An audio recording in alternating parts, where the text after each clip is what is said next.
Now, have you ever wondered why the French have so many different sauces in their cooking? What exactly is the importance of a sauce in a dish anyway? Well, yes, there's the obvious reason that the sauce adds flavor and texture to a dish. But there's something much more secretive going on. Something that's hardly ever mentioned. And this video will reveal you exactly that secret.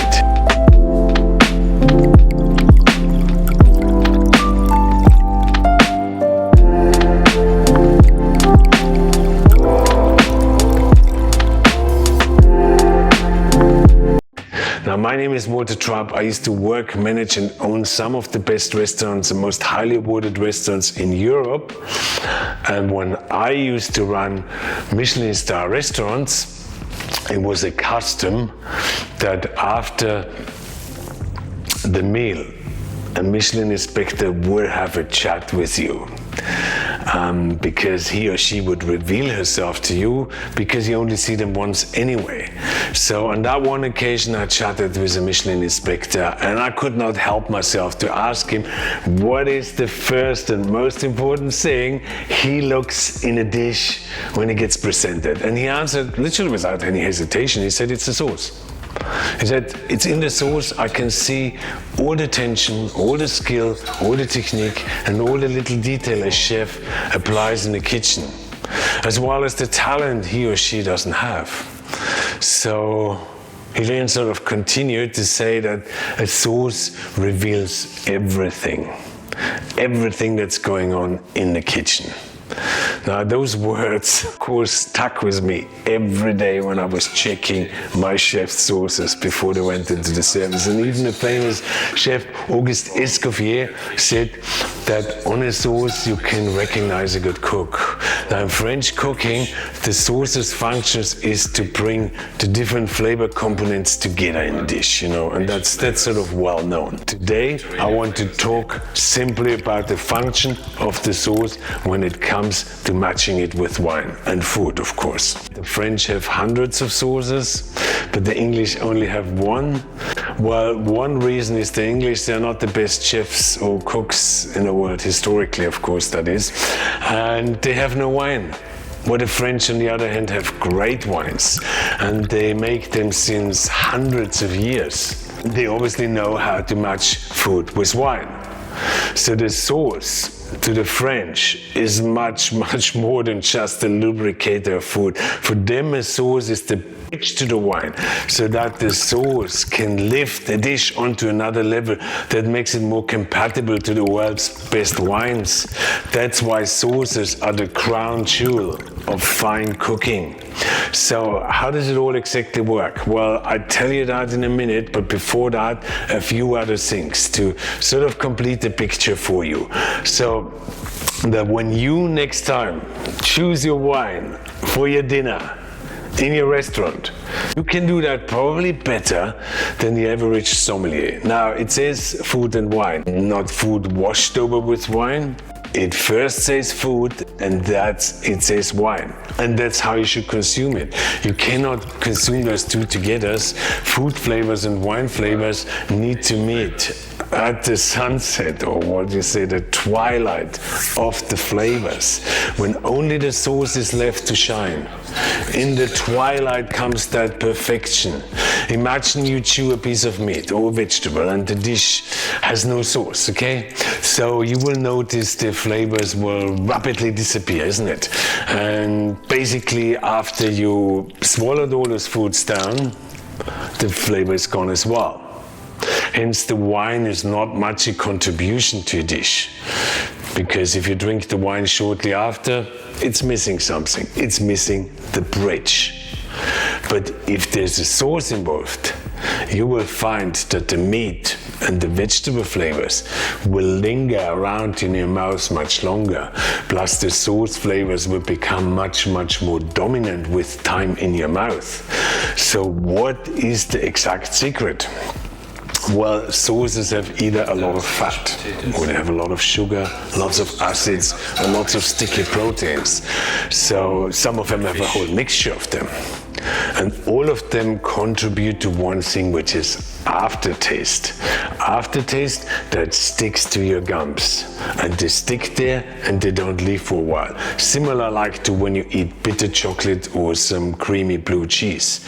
Even after you have swallowed the cheese or the chocolate down, you will find that the flavors still linger for minutes in your mouth. They hold on and they have a lot of aftertaste, basically till the arrival of the wine.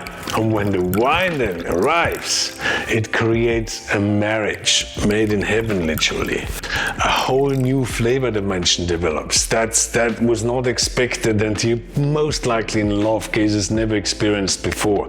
That's when the food and wine match and marry. Food and wine don't go together. They're like day and night. The sauce builds the bridge to the wine, and with it setting the stage for this culinary sunset. That's the time when the wine really shines. You know, the marriage, the full bloom.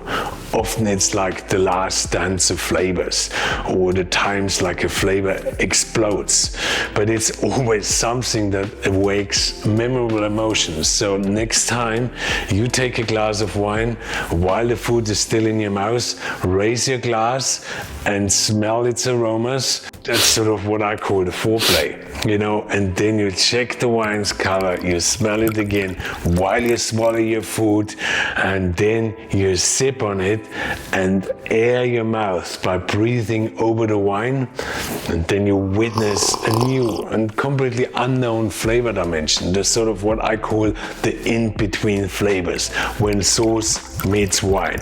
The timing when introducing wine is obviously very important. Hence, take small bites of the food with the sauce and take small sips of wine shortly after, and you will experience a flavor world that you have not known that it exists. Now, with this knowledge, you can now confidently start choosing your own wines in a restaurant that will actually really match your food. Now, find out some basic details of the sauce or the dish, and then you choose your wine based on that. So for example, if the sauce is made with a Chardonnay, well, it's pretty clear you drink a Chardonnay with it.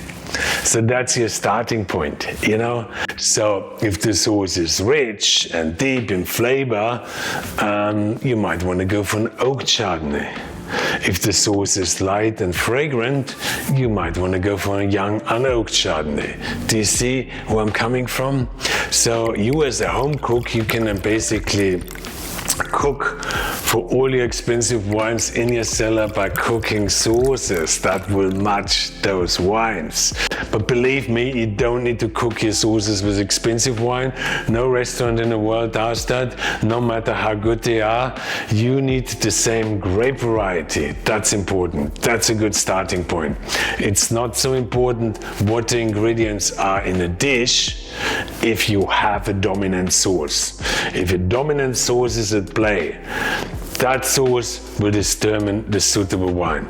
If I make a light red wine purple with a Grenache or Pinot Noir, I suddenly can serve a light Grenache or light Pinot Noir to my fish. If you want to do it right all the time, you need to think sauce first. And then you think wine, because a great cook knows that the sauce is the bridge to the wine and the ultimate food and wine experience. And have you ever wondered why the English only have one sauce for all their cooking? Well, even the Germans have more sauces, but then they have something that the English don't have. Well, the Germans, they have the wine, and the English, they only have the beer. The Germans have that as well, and the Germans' beer glasses are bigger too. And the Germans, they also play better football than the English. Prost.